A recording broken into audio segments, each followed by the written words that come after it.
ঘরকন্যা Anushree next ব্লগে আপনাদের সকলকে স্বাগত জানাই। আপনারা সকলে এই পুজোর মধ্যে দিনগুলি কেমন কাটিয়েছেন সকলে কমেন্ট করে জানাবেন। যাদের যাদের ভিডিও ভালো লাগবে তারা লাইক এবং সাবস্ক্রাইব করবেন প্লিজ প্লিজ। তো আজ আপনাদের সাথে যে রেসিপিটি শেয়ার করব সেটা হচ্ছে ওল ভর্তা, আমার মায়ের রেসিপি। তো আমি কিভাবে বানিয়েছিলাম, ওলের কয়েকটা টুকরো নিয়ে নিয়েছি দেখতেই পাচ্ছেন, এবং সেটা গরম জলে একটু নুন দিয়ে আমি সেদ্ধ করে নেব। আপনারা গ্যাসে বা প্রেসার কুকারেও সেদ্ধ করে নিতে পারেন। নিয়ে নিয়েছি একটা কাগজি লেবু, সেটাকে অর্ধেকটা করে নেব। আর নিয়েছি একটুখানি কালো সর্ষে, আর তার সাথে একটু পোস্ত নিয়েছি।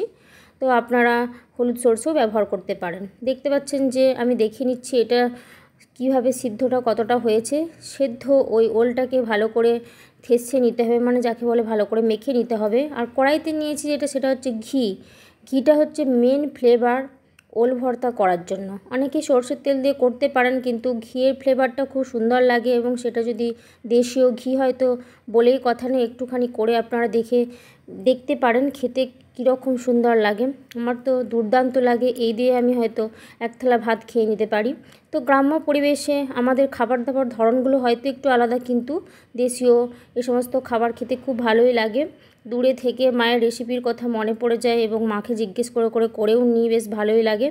তো ওলের এই রেসিপিটা কেমন লাগলো কমেন্ট করে, এই রেসিপিটি আপনাদেরকে শেয়ার করলাম, সেটি কেমন লাগলো কমেন্ট করে জানাবেন। ভালো লাগলে আবার একবার কমেন্ট করবেন এই ভিডিওতে এসে।